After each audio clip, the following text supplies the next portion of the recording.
Good morning મિત્રો. STI men's માટે ચાલતી બેચમાં આપ સર્વેનું હાર્દિક સ્વાગત કરું છું. ગુજરાત કેરિયર એકેડેમી તરફથી હું ડૉક્ટર અતુલ સર આપ સર્વેનું અભિવાદન કરું છું. મિત્રો, લોક પ્રશાસનમાં આગળ વધીએ છીએ. સિવિલ સર્વિસીસના જે મૂલ્યો છે એ મૂલ્યોની ચર્ચા કરવી છે આપણે. બેઝિકલી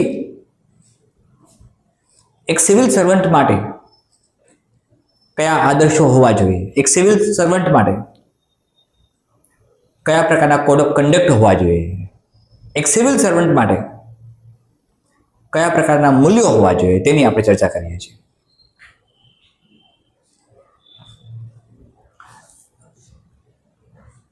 મિત્રો, મૂલ્યોની જ્યારે વાત આવે ત્યારે ઓરિજિનલી આ શબ્દ જો એની ઇટિયોલોજીમાં જઈએ, આપણે સમય જેટલો મારી પાસે છે અને જેટલો આપી શકું છું એમાં સમજાવવા પ્રયાસ કરું છું. અધરવાઇઝ આ સેશન પછી પણ લંબાવીશું આપણે. મૂલ્ય શબ્દની જ્યારે ઇટિયોલોજીમાં જઈએ છીએ ત્યારે ઓરિજિનલ જે વર્ડ છે એ મિત્રો મૂળ શબ્દ છે.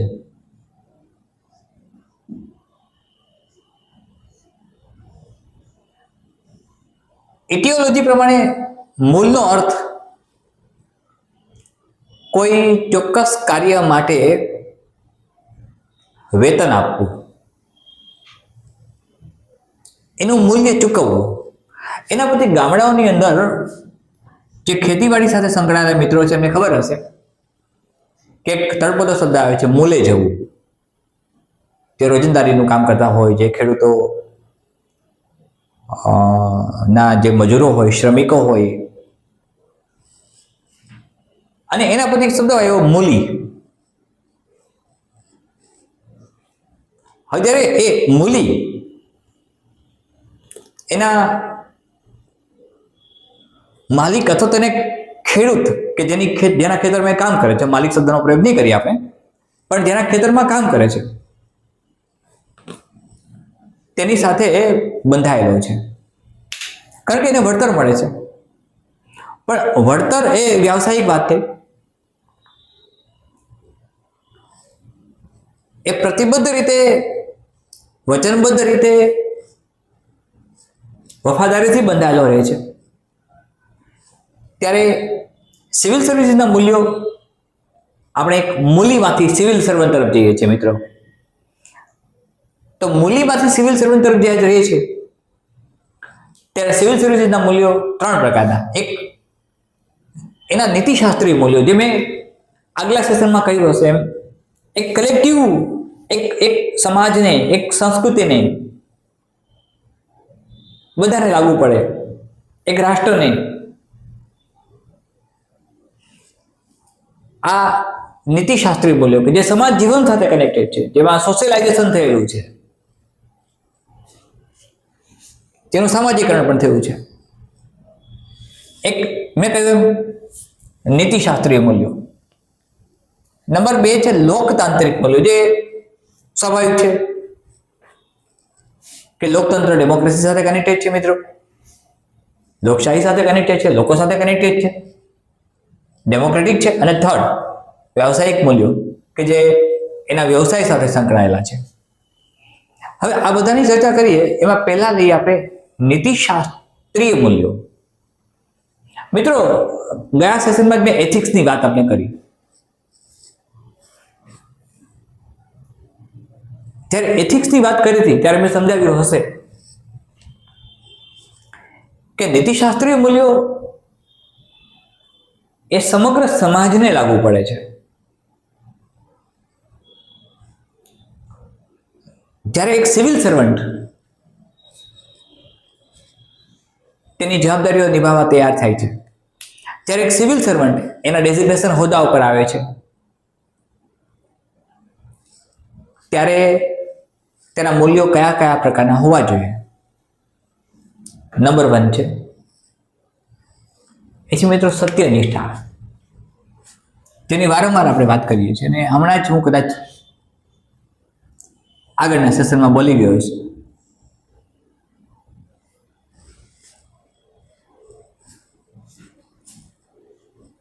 ખૂબ જ મહત્વની ભૂમિકામાં મિત્રો આવે છે સત્યનિષ્ઠા. સત્ય પ્રત્યેની તમારી નિષ્ઠા કેટલી છે? તમે સત્ય માટે સંવેદનશીલ છો? સત્ય માટે જાગૃત છો? સત્ય માટે બહાદુર છો? સત્યને વ્યક્ત કરતા અચકાતા નથી? સત્યની ભૂમિકાને સ્પષ્ટ કરતા ગભરાતા નથી? તો એ વાત આવી સત્યનિષ્ઠાની. સિવિલ સર્વન્ટ હંમેશા સત્યનિષ્ઠ હોવો જોઈએ. એનો બેઝિક કન્સેપ્ટ છે, આઈડિયોલોજી છે, એની વેલ્યુ છે, એનો પ્રિન્સિપલ છે કે ક્યારેય પણ સત્યથી વેગળો નહીં રહે, સત્યથી દૂર નહીં રહે. જાહેર જીવન જ્યારે જીવવું છે, જ્યારે એક પબ્લિક સર્વન્ટ બનવું છે, જ્યારે એક સિવિલ સર્વન્ટ બનવું છે, એક અમલદાર બનવું છે. અમલદાર શબ્દ જ આવ્યો અમલીકરણ પરથી મિત્રો. તો સ્વાભાવિક છે કે અમલદારીનું એક લક્ષણ છે કે સત્યનિષ્ઠ હોવો જોઈએ. સત્યનિષ્ઠા તેના પાયામાં છે. તમે સમજવાનો પ્રયત્ન કરજો મિત્રો. સત્યનિષ્ઠા વિના એક સારા સિવિલ સર્વન્ટની અપેક્ષા રાખી શકાતી નથી. એ જૂઠું નહીં બોલે, એ જૂઠી માહિતી નહીં આપે, જૂઠી માયાજાળ નહીં રચે કે જૂઠી બ્રહ્મજાળની રચના નહીં કરે. એ સત્યનિષ્ઠ રહેશે કોઈ પણ પરિસ્થિતિ છે. ચાહે વ્યક્તિગત જીવન જોખમાય છે, ડેઝિગ્નેશન જોખમાય છે, પણ સત્યનિષ્ઠ રહે છે. તો સત્યનિષ્ઠા તેના પાયામાં છે. 2 અથવા બી નિષ્પક્ષતા. મિત્રો ન્યુટ્રાલિટી, તટસ્થતા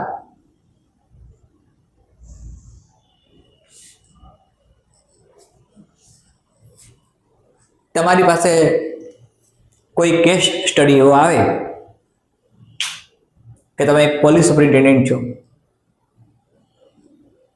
અને તમારા પરિવારના કોઈ સભ્યએ ક્રાઇમ કર્યો છે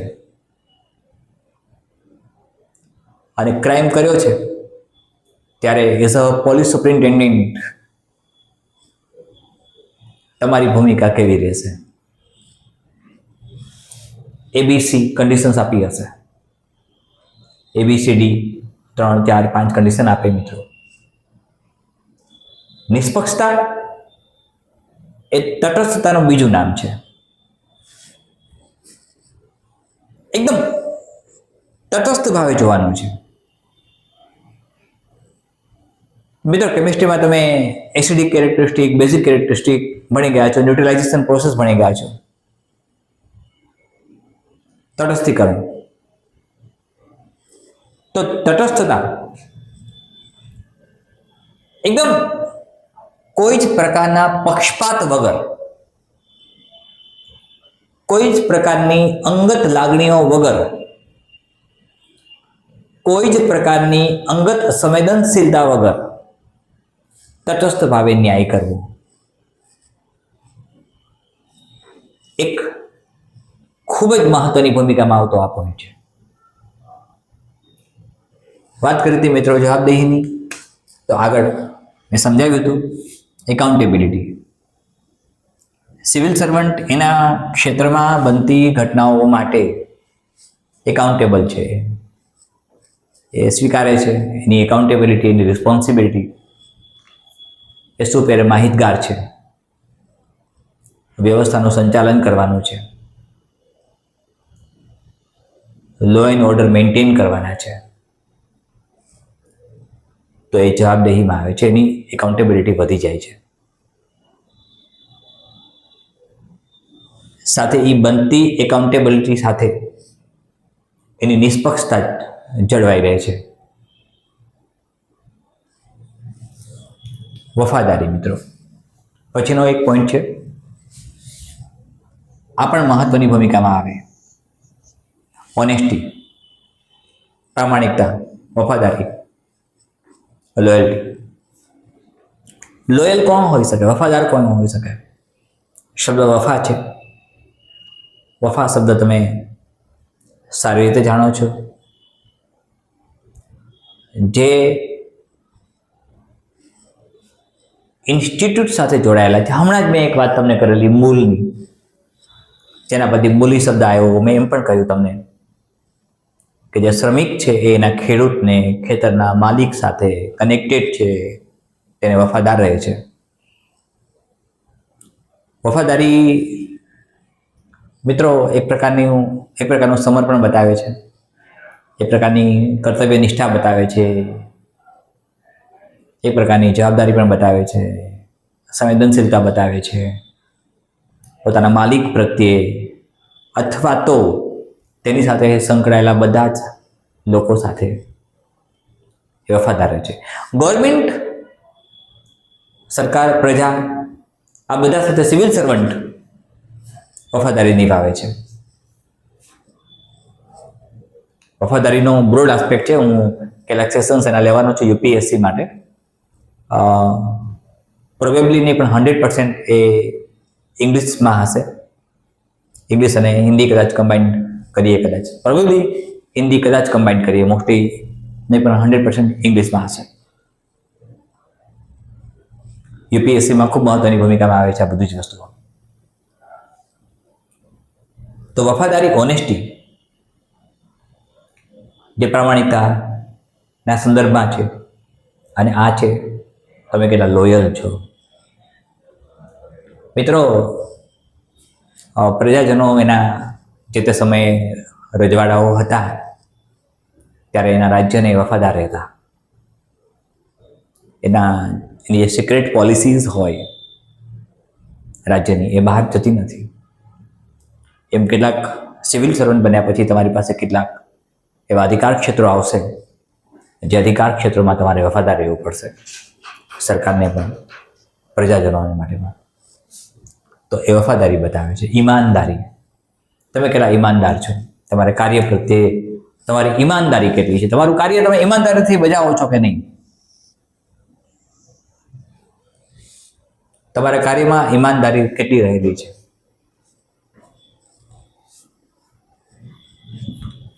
મિત્રો, ઈમાનદારી બ્યુરોક્રેટનું એક ખૂબ જ મહત્વનું અભિન્ન અંગ છે.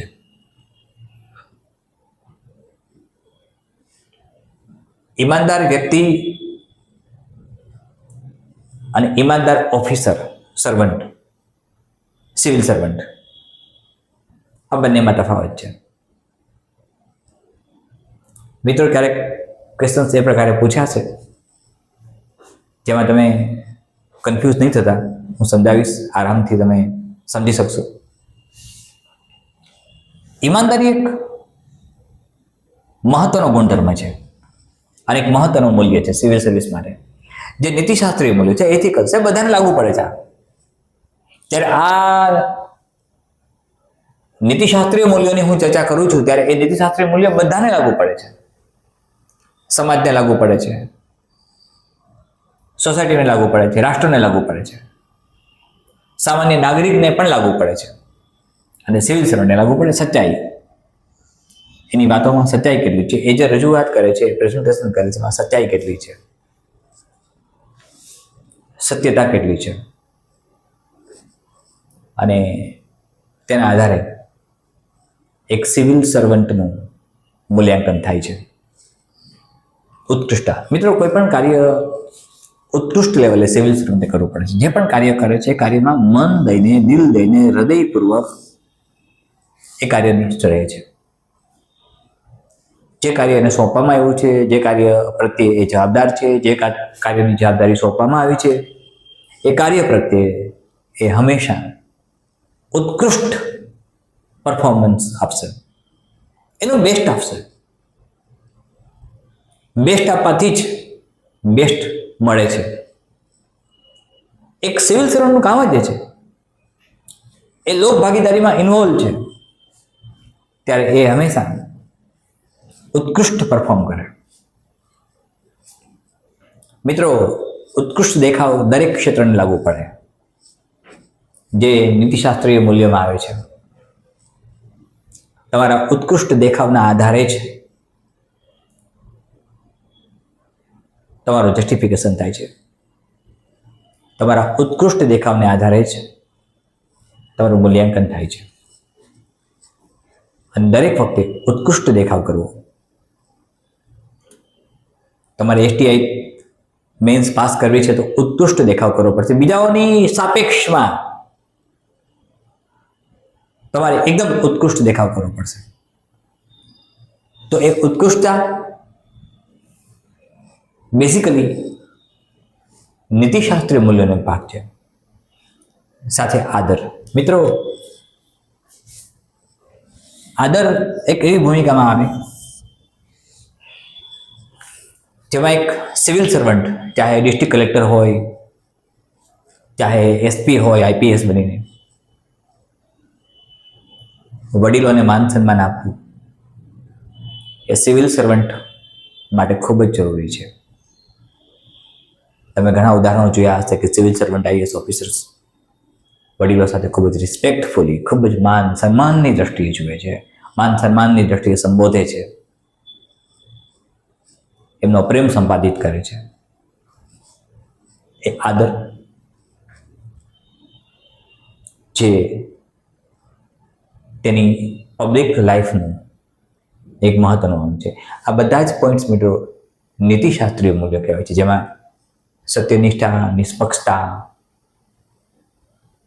એકદમ તટસ્થ રીતે ઓબ્જેક્ટ, ઘટના, સંજોગો, સમસ્યાઓ તરફ જોવાનો એંગલ, એટલે નિષ્પક્ષતા, તટસ્થ રીતે એકદમ તટસ્થ મૂલ્યાંકન કરવું,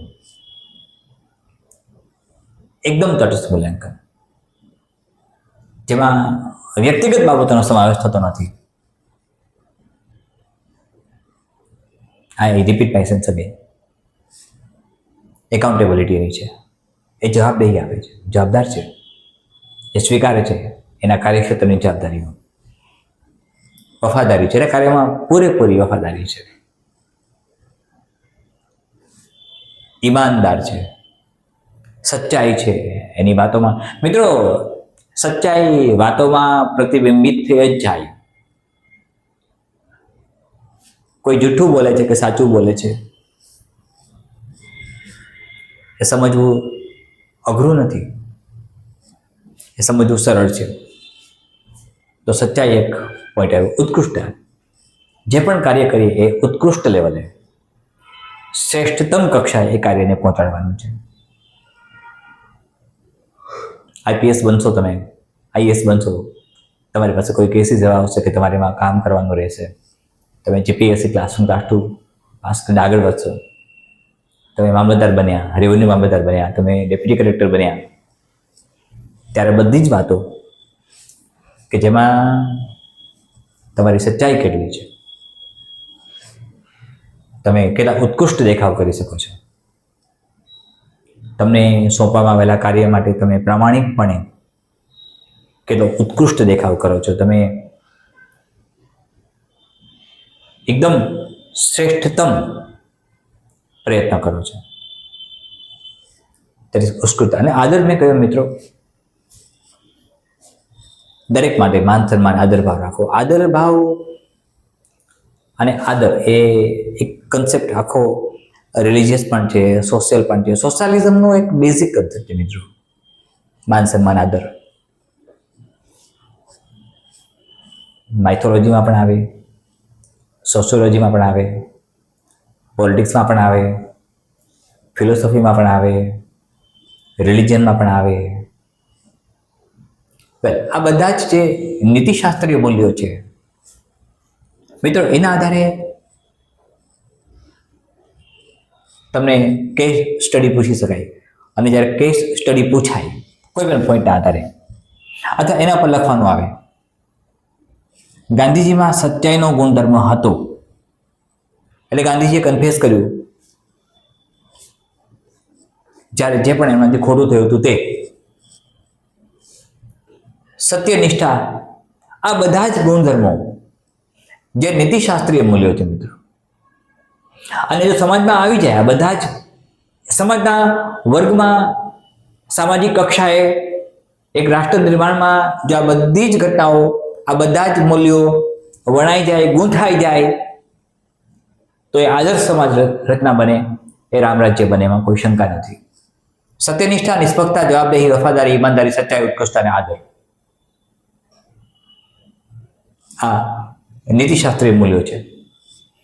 લોકતાંત્રિક મૂલ્યો કયા કે જેમાં લોકતંત્રનો સમાવેશ થાય છે, ડેમોક્રેસીનો સમાવેશ થાય છે, જેમાં લો એન્ડ ઓર્ડર પણ આવે છે. તો પહેલું તો કાયદાનું શાસન. મિત્રો, પહેલી વાત એ છે કે કાયદાના શાસનમાં સિવિલ સર્વન્ટ પણ આવી જાય છે. સિવિલ સર્વન્ટ માટે પણ કાયદાઓ સંકળાયેલા છે. સિવિલ સર્વન્ટને પણ રૂલ્સ એન્ડ રેગ્યુલેશન્સ લાગુ પડે છે. એક સિવિલ સર્વન્ટ ક્યારેય પણ કાયદાઓનું પાલન ન કરે એવું નથી થતું. એ કાયદાઓથી બંધાયેલા છે. જે કાયદાઓ લો એન્ડ ઓર્ડર બન્યા છે એ કાયદાઓનું એ પાલન કરે છે. પાલન કરે છે અને કરાવડાવે છે. બંને શબ્દો સમજો મિત્રો. પાલન કરે પણ છે અને પાલન કરાવડાવે પણ છે. એટલે કાયદાનું શાસન લો એન્ડ ઓર્ડરથી ચાલે છે, ફ્રેમિંગથી ચાલે છે, રૂલ્સથી ચાલે છે, રેગ્યુલેશન્સથી ચાલે છે. કોઈ પણ સમાજ વ્યવસ્થા રૂલ્સ અને રેગ્યુલેશન્સથી ચાલે. કોઈ પણ સમાજ વ્યવસ્થા લોથી ચાલે, લો એન્ડ ઓર્ડરથી ચાલે. કોઈ પણ સમાજ વ્યવસ્થા કોઈ પ્રિન્સિપલ્સથી ચાલે. આદિ માનવની સંસ્કૃતિથી જ્યારે ઇવોલ્યુશન થયું અને અત્યાર સુધી સિવિલાઇઝ કલ્ચર સુધી પહોંચ્યા આપણે, ત્યારે એ બધામાં ધીમે ધીમે પ્રોગ્રેસિવલી કાયદાનું શાસન આવતું ગયું. સો લો એન્ડ ઓર્ડર અને લોસ બધાને એક સરખા લાગુ પડે છે મિત્રો. તમે જાણો છો એટલે વધારે નથી કહેતો, તમને ખ્યાલ પણ છે કે લો બધાને એક સમાન લાગુ પડે છે. બધાને, કોઈ પણ નાગરિક માટે લો એક સરખો હોય છે. કોઈ પણ નાગરિક માટે, પછી એ સિવિલ સર્વન્ટની ભાષામાં આવતો હોય, પછી એ રાજકારણની ભાષામાં આવતો હોય, પછી એ ધર્મની ભાષામાં આવતો હોય, પછી એ શિક્ષણની ભાષામાં આવતો હોય, વ્યવસાયની ભાષામાં આવતો હોય, ઔદ્યોગિક ક્ષેત્રની ભાષામાં આવતો હોય, કોઈ પણ વ્યક્તિ આવતી હોય, તો એ બધા માટે કાયદાનું શાસન સરખું હોય છે. All are equals in the eyes of law. તટસ્થતા, આની વાત આપણે કરી ચૂક્યા કે લોકતાંત્રિક મૂલ્ય છે. ઇટ મીન્સ કે કોઈ પબ્લિક સર્વન્ટને, સિવિલ સર્વન્ટને જ્યારે કોઈ નિર્ણય લેવાનો આવે છે, સરકારી નિર્ણય લેવાનો આવે છે, ત્યારે એ સરકારી નિર્ણયમાં તટસ્થતા કેટલી રાખે છે. એક સિવિલ સર્વન્ટને જ્યારે કોન્ટ્રાક્ટ પાસ કરવાનો છે, ટેન્ડર મંગાવ્યા છે, ટેન્ડર ડિક્લેર થયા છે, અને કોઈના સંબંધીનો, રિલેટિવનું ટેન્ડર આવે છે, તો એ વખતે, એ સમયે એ કેટલા તટસ્થ રહીને નિર્ણય કરી શકે છે. ખૂબ જ મહત્વની ભૂમિકામાં આવશે તટસ્થતા, પારદર્શિતા. મિત્રો,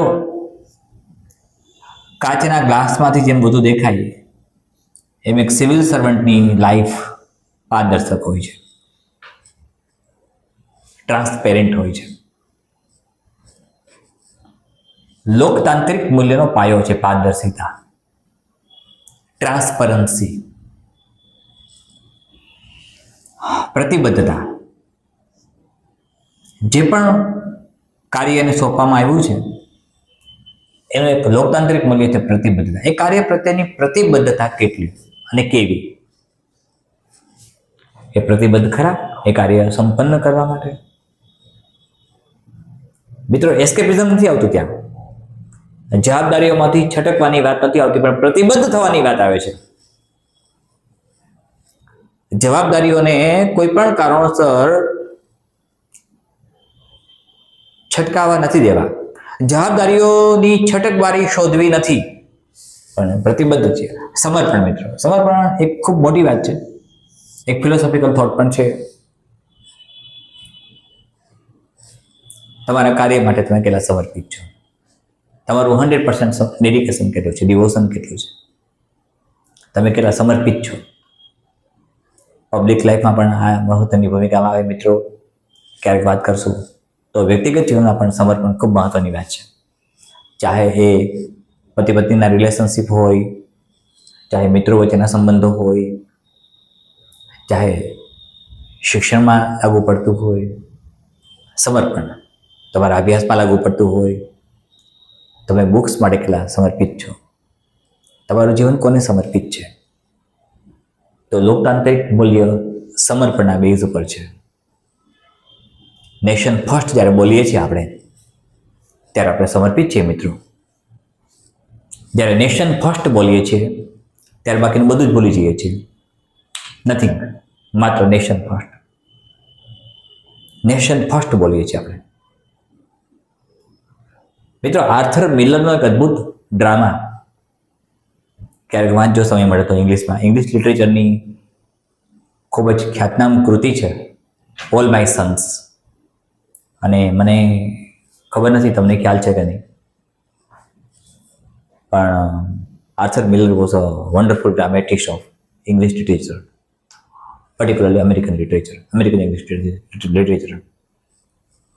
And he was the husband of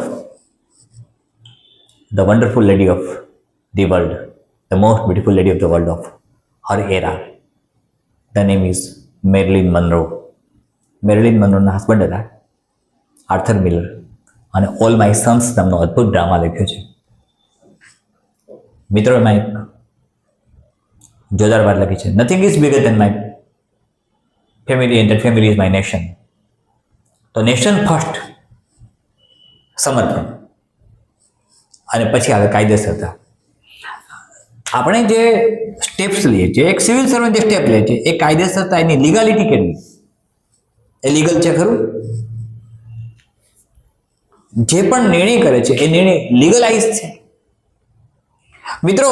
legalise એટલે શું? તમે કોઈ તમારા મિત્ર પાસેથી એક વેહિકલ ખરીદો છો અને તમે દસ્તાવેજ બનાવો છો, ડોક્યુમેન્ટ બનાવો છો, પણ એ લીગલાઇઝ નથી. લીગલાઇઝ ત્યારે થાય કે જ્યારે એની આરટીઓ બુકમાં ટ્રાન્સફર થાય. દસ્તાવેજ બને છે એ બે પાર્ટી વચ્ચેનો એગ્રીમેન્ટ છે, પણ જ્યારે રેવન્યુ એન્ટ્રી પડે છે ત્યારે એ લીગલાઇઝ થાય છે, ત્યારે એની કાયદેસરતા સિદ્ધ થાય છે. ધ્યાનથી મને સમજવા પ્રયત્ન કરજો મિત્રો. લીગલાઇઝ થવું એટલે એની કાયદેસરતા સાબિત થાય છે. આ બધા જ લોકતાંત્રિક મૂલ્યો છે કે જેમાં કાયદાનું શાસન નંબર 1, નંબર 2 તટસ્થતા, નંબર 3 પારદર્શિતા, નંબર 4 પ્રતિબદ્ધતા, નંબર 5 સમર્પણ, નંબર 6 કાયદેસરતા. આ લોકતાંત્રિક મૂલ્યોની વાત કરી કે જેમાં લોકતંત્રમાં આવતા આ બધા જ મૂલ્યો કે જે સિવિલ સર્વિસીસ સાથે, જે એક સિવિલ સર્વન્ટ સાથે સંકળાયેલા છે. કારણ કે સિવિલ સર્વન્ટ જ્યારે એનો લાઈફ સ્પાન પસાર કરે છે ત્યારે ત્રણેયમાંથી પાસ થાય છે. નીતિશાસ્ત્રીય મૂલ્યોમાંથી પસાર થશે, લોકતાંત્રિક મૂલ્યોમાંથી પણ પસાર થાય છે, સાથે એનું વ્યાવસાયિક મૂલ્યો પણ આપણે જોઈએ. એક એની વ્યાવસાયિક કુશળતા કેટલી છે. હવે વ્યાવસાયિક કુશળતા એનો અર્થ એવો નહીં કે કોઈ વેપારીની વાત કરે છે, કોઈ બિઝનેસમેનની વાત કરે છે. મિત્રો, વ્યાવસાયિક કુશળતા એક એવું લક્ષણ છે જેના વ્યવસાયને ચલાવવા માટે, વ્યવસાય મીન્સ એક સિવિલ સર્વન્ટનો વ્યવસાય અફસરશાહી છે, એક અધિકારી છે. અધિકારી તરીકેની એની કુશળતા કેટલી છે, કાર્યને સાચવવાની, સમજવાની, જજમેન્ટ આપવાની. કોઈ ઘટના બની, માનો કે કોઈ ઘટના એવી બની કે જેમાં લોકોનો આક્રોશ જોવા મળે છે અને એ સમયે એક સિવિલ સર્વન્ટ કેવું બિહેવ કરે છે. કોઈ એવી ઘટના બની કે કોઈનું કરુણ ડેથ થઈ ગયું છે કોઈ કારણોસર અને એક સમૂહ એના ફેમિલી મેમ્બર્સ ડેડ બોડી સ્વીકારવાની મનાઈ કરે છે, ના પાડે છે, ત્યારે જે સિવિલ સર્વન્ટ છે, જેની પાસે સત્તા છે, એ કેવું બિહેવ કરે છે, એની પાસે વ્યાવસાયિક કુશળતા કઈ છે, કઈ રીતે રસ્તો કાઢે છે. વ્યાવસાયિક કુશળતા આ મિત્રો બધે જ જીવનમાં લાગુ પડે છે કે તમારા પ્રોફેશનલ વેલ્યુઝ જે પણ છે, તમારા પ્રોફેશનમાં તમે કેટલા કુશળ છો, તમે અભ્યાસમાં કેટલા કુશળ છો, એક શિક્ષક શિક્ષણમાં કેટલો કુશળ છે, એક પબ્લિક સર્વન્ટ, એક સિવિલ સર્વન્ટ એની સિવિલ સર્વિસીસમાં, પબ્લિક સર્વિસીસમાં કેટલો કુશળ છે, કયા પ્રકારે એ ડીલિંગ કરી શકે છે. વેલ, સેવાભાવ મિત્રો, બિઝનેસ પ્રોફેશન એ એક વ્યાખ્યા આપણે સર્વિસની આપીએ નહીં તો સર્વિસનો અર્થ જ સર્વ થાય અને સર્વનો અર્થ જ સેવા થાય. તો એ સેવાભાવી ખરા, તેનામાં એવા ગુણધર્મો ખરા કે જે સેવાભાવ સાથે કનેક્ટેડ છે. લોકોના કલ્યાણ માટે, લોકોની સુખાકારી માટે, જનહિત માટે તેનામાં સેવાભાવનું લક્ષણ ખરું મિત્રો. ધેટ ઇઝ કન્સર્ન વિથ વ્યાવસાયિક મૂલ્ય. મિત્રો, સેવાભાવ ખૂબ મહત્વની વસ્તુ છે. વ્યવસાયને આગળ ચલાવવો હોય, બિઝનેસ મેનેજમેન્ટનો પાયાનો સિદ્ધાંત છે. જ્યારે હું તમને બિઝનેસ મેનેજમેન્ટ શીખવાડીશ, ત્યારે હું તમને ઇકોનોમિક્સ શીખવાડીશ, ત્યારે એમાં કહીશ, અત્યારે બી કહું છું કે આપણે એક સર્વિસ સેન્ટરની વાત કરીએ છીએ, આપણે એક સર્વિસ સેક્ટરની વાત કરીએ છીએ, સર્વિસ સેન્ટરની વાત કરીએ છીએ, આપણે એક સર્વિસની વાત કરીએ છીએ, જેમાં આપણે સેવાભાવ બતાવવાનો છે. જરૂરી લાગે સરળ શબ્દોમાં ચેરિટી, અને ચેરિટીની તમને ખબર છે, એક સરસ મજાનું ઇંગ્લિશ વર્ડ ભણી ગયા છો. Charity begins at home. ઘરથી શરૂઆત થાય છે મિત્રો. ગુણવત્તા, જે વ્યવસાય કરે છે એ વ્યવસાય સાથે સંકળાયેલી બધી જ બાબતોમાં એ ગુણવત્તા આપી શકે છે. મિત્રો, આ જમાનો ક્વોલિટીનો છે, ગુણવત્તાનો છે.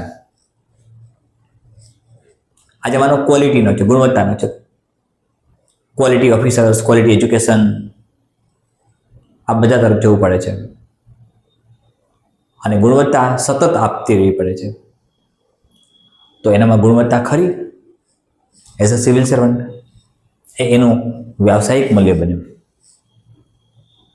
ગુણવત્તા, હું રિપીટ કરું છું, જ્યારે ગુણવત્તા બોલું છું ત્યારે એક ક્વોલિટી બાઇન્ડિંગ, ડૉક્ટર આલ્બર્ટ આઇન્સ્ટાઈને સરસ શબ્દો કયા છે.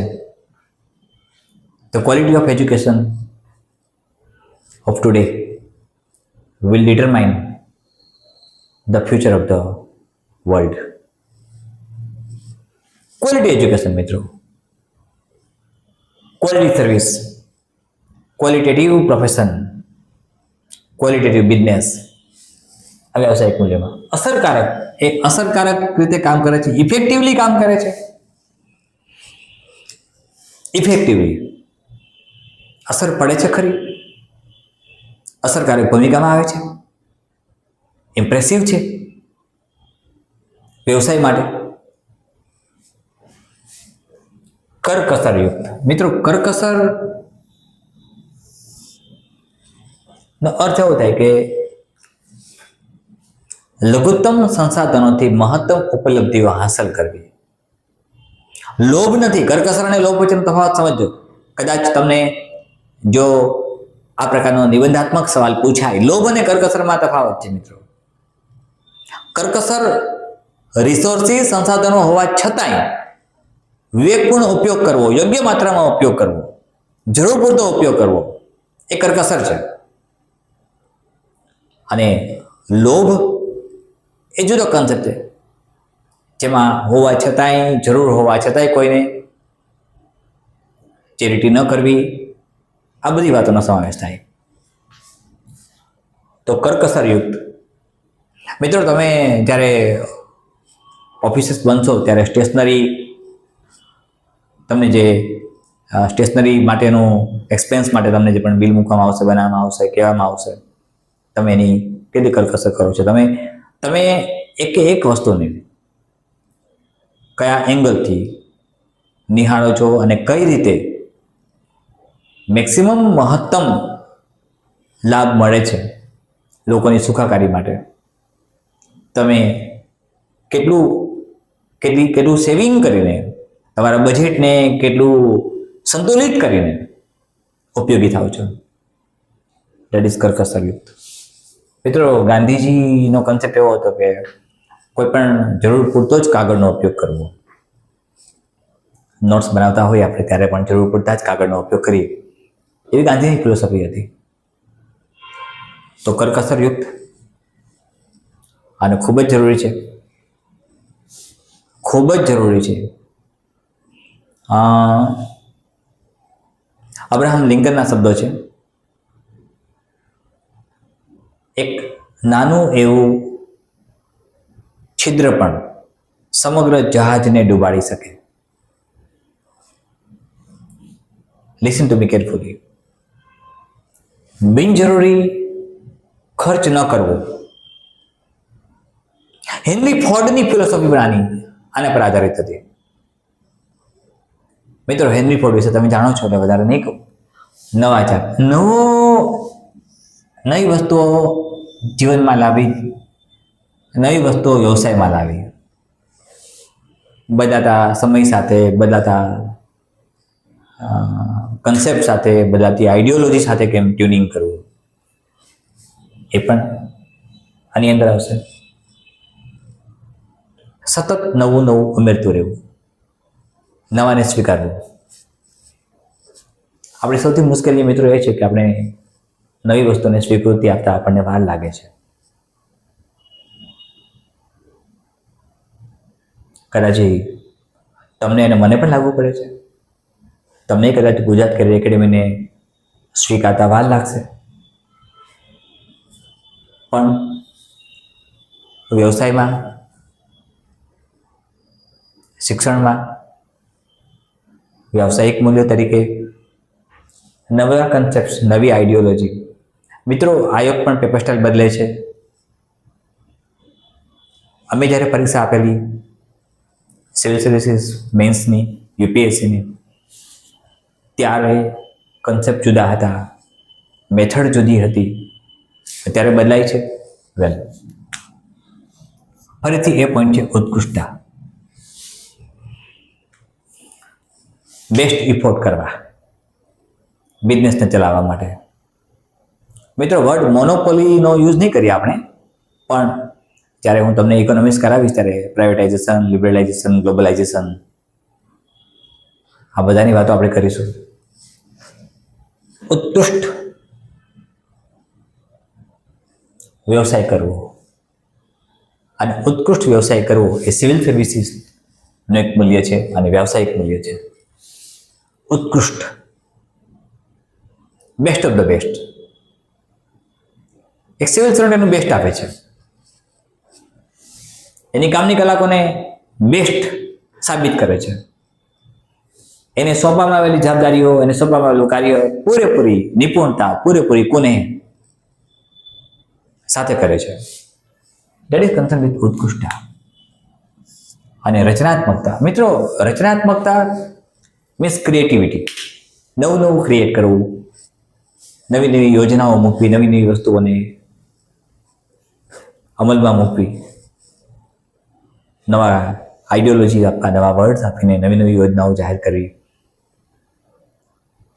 આ બધાથી ક્રિએટિવિટી, મિત્રો, રચનાત્મકતા, કાલ્પનિકતા, આ બધું જ એક સિવિલ સર્વન્ટમાં હોવું જરૂરી છે, જેથી એ સમાજને, લોકોને મહત્તમ ફાયદો કરાવી શકે. એટલે ક્રિએટિવિટી, રચનાત્મકતા એકદમ મહત્વની ભૂમિકામાં આવશે. આ બધા જ પોઈન્ટનો મિત્રો વિચાર કરો છો જ્યારે જે સિવિલ સર્વિસીસના મૂલ્યો છે, પાયાના મૂલ્યો છે, બેઝિક કન્સેપ્ટ છે, બેઝિક આઈડિયોલોજી છે, જેમાં નીતિશાસ્ત્રીય મૂલ્યો, લોકતાંત્રિક મૂલ્યો અને વ્યવસાયિક મૂલ્યોની આપણે ચર્ચા કરી. નીતિશાસ્ત્રીય મૂલ્યોમાં એ બધાને લાગુ પડશે મિત્રો. સત્યનિષ્ઠા, નિષ્પક્ષતા, જવાબદેહી, વફાદારી, ઈમાનદારી, સચ્ચાઈ, ઉત્કૃષ્ટતા અને આદર. મિત્રો ઉદાહરણો સાથે સમજાવ્યું છે. જ્યારે લોકતાંત્રિક મૂલ્યોની વાત કરીએ ત્યારે લોકતંત્ર સાથે કનેક્ટેડ જે છે એ બધા જ મૂલ્યો કે જે લોકતંત્ર સાથે કનેક્ટેડ છે, એમાં કાયદાનું શાસન, લો એન્ડ ઓર્ડર, તટસ્થતા, પારદર્શિતા, કાચના ગ્લાસ જેવું એકદમ ટ્રાન્સપેરેન્ટ, પ્રતિબદ્ધતા. લોકતંત્ર માટે પ્રતિબદ્ધતા કેટલી છે મિત્રો? Listen to me. એનું એક મૂલ્ય છે આ સમર્પણ, ડેડિકેશન, ડિવોશન. અને એની કાયદેસર લીગલાઇઝેશન કેટલું? કોઈ પણ નિર્ણય ઇલીગલ લેવાતો નથી. સિવિલ સર્વન્ટ કોઈ પણ નિર્ણય કરે છે એ લીગલ ડિસિઝન હોય છે, જેથી એની કાયદેસરતાને પડકારી ન શકાય. મને ધ્યાનથી સમજવાનો પ્રયત્ન કરો મિત્રો. સિવિલ સર્વન્ટ એવી ભૂમિકામાં આવે છે કે એ લીગલાઇઝ એક્શન કરે છે, લીગલાઇઝ એક્શન લે છે, લીગલાઇઝ એક્શનને ફોલો કરે છે. વેલ, અને પછી વ્યવસાયિક મૂલ્યો, કારણ કે એ એક વ્યવસાય છે. સિવિલ સર્વન્ટ પણ એક વ્યવસાય છે. એ વ્યવસાયમાં એના મૂલ્યો કયા કયા? કુશળતા, સેવાભાવ, ગુણવત્તા, અસરકારક, કરકસરયુક્ત, નવાચાર, ઉત્કૃષ્ટ અને રચનાત્મકતા. આ બધું જ તેના જીવન સાથે સંકળાયેલું છે. એટલે મિત્રો આપણે જ્યારે સિવિલ સર્વિસીસની વાત કરીએ છીએ ત્યારે સિવિલ સર્વિસીસ શબ્દ જ આવે છે. સિવિલ સામાન્ય સિવિલિયન માટે જે સર્વિસીસ આપણે પૂરી પાડીએ છીએ, તો એની અંદર મૂલ્યો હોવા જોઈએ ને. તો કયા કયા મૂલ્યો? 3 પ્રકારના મૂલ્યોની વાત કરી: નીતિશાસ્ત્રીય મૂલ્યો, લોકતાંત્રિક મૂલ્યો, વ્યવસાયિક મૂલ્યો. જ્યારે નીતિશાસ્ત્રીય મૂલ્યોની વાત કરી ત્યારે સત્યનિષ્ઠા, નિષ્પક્ષતા, જવાબદેહી, વફાદારી, ઈમાનદારી, સચ્ચાઈ, ઉત્કૃષ્ટતા અને આદરની વાત કરી. જ્યારે આપણે લોકતાંત્રિક મૂલ્યોની વાત કરીએ ત્યારે કાયદાનું શાસન, તટસ્થતા, પારદર્શિતા, પ્રતિબદ્ધતા, સમર્પણ અને કાયદેસરતાની વાત કરી. અને જ્યારે પણ આપણે વ્યાવસાયિક મૂલ્યોની વાત કરીએ છીએ ત્યારે કુશળતા, સેવાભાવ, ગુણવત્તા, અસરકારક, કરકસરયુક્ત, નવાચાર, ઉત્કૃષ્ટ અને રચનાત્મકતાની વાત કરી. મિત્રો આના આધારે સવાલ પૂછી શકાય છે. એસટીઆઈ મેન્સમાં આપણે સફળ થવું છે, એસટીઆઈ મેન્સમાં આપણે જ્વલંત સફળતા મેળવી છે મિત્રો. ફરી એકવાર તમને મારો આગ્રહ છે, મારી વિનંતી છે, જે મિત્રો સુધી મારે પહોંચવું છે એ મિત્રો સુધી પહોંચવા માટે તમે માધ્યમ બનો. એવા મિત્રો, એવા સ્પર્ધકો, એવા ભાઈઓ બહેનો જેમને સુવિધાઓ નથી મળતી, જે ખરેખર મહેનત કરે છે, કરવા માગે છે, તો એમના સુધી પહોંચવા માટે તમે યુટ્યુબની આ લિંકને એમની સુધી મોકલો. મેક્સિમમ સબસ્ક્રાઈબ કરે બધા. સતત અહીંથી સેશન્સ મળ્યા કરશે, એ સેશનનો અભ્યાસ કરે. અને વારંવાર મેં કહ્યું છે એમ, કદાચ આ એક ચેલેન્જિંગ વર્ડ છે કે તમને હું ક્વેશ્ચન્સ આપીશ એની બહાર નહીં પૂછાય, તમને હું નોટ્સ આપીશ એની બહાર નહીં પૂછાય. તમને પ્રોજેક્ટ વર્ક, નોટ્સ, સ્લાઇડ્સ બધું મળતું રહેશે. ડીપીપી, આ બધા જ લોક પ્રશાસનના પાયામાં આવતા સિવિલ સર્વિસીસના મૂલ્યો છે મિત્રો. હજુ આપણે સંવેદનશીલતાની વાત કરવાની છે, સમર્પણની વાત, ઘણી બધી વાતો એવી આવશે જે આપણા અભ્યાસમાં આવશે. સાથે બંધારણ પણ આખું આવશે.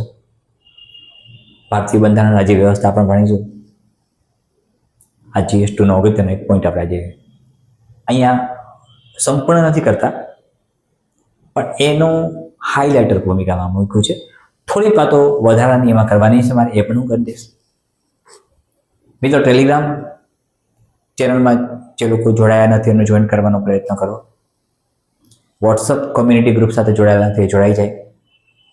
સતત જે સેશન મળે છે, ભલે તમારી કમ્ફર્ટ પ્રમાણે, તમારી અનુકૂળતા મુજબ, જે લોકો નોકરી કરે છે, સરકારી નોકરી કરે છે, પ્રાઇવેટ નોકરી કરે છે, એ એમના એ સમયને આપીને એ સમયમાં વ્યસ્ત હોય તો પણ પછીના ફ્રી સમયમાં પૂરેપૂરું ધ્યાન આપે, અભ્યાસ કરે, મનન મંથન કરે, વિચારશીલ બને. ફરીથી મળીએ છીએ મિત્રો આવતીકાલે.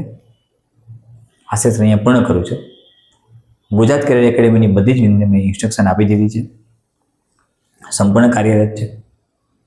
યુપીએસસી અને જીપીએસસી 1-2ના બંને લેવલ શરૂ કરવા જઈ રહ્યા છીએ. સાથે તલાટી મંત્રી રેવન્યુની પણ ચર્ચા ઓલરેડી મારે થઈ ગઈ છે. રજિસ્ટ્રેશન એના પણ શરૂ કરી દઈશું, જેથી મહત્તમ બાળકોને, મહત્તમ વિદ્યાર્થીઓને, મહત્તમ સ્પર્ધકોને લાભ મળે. તમારો અદ્ભુત પ્રેમ અને લાગણી મને મળે છે, વિશ્વાસને શ્રદ્ધા મળે છે. મિત્રો, મારી પાસે વ્યક્ત કરવા માટે શબ્દો નથી. તમારો બધાનો હૃદયથી આભારી છું. ધન્યવાદ. જય હિન્દ.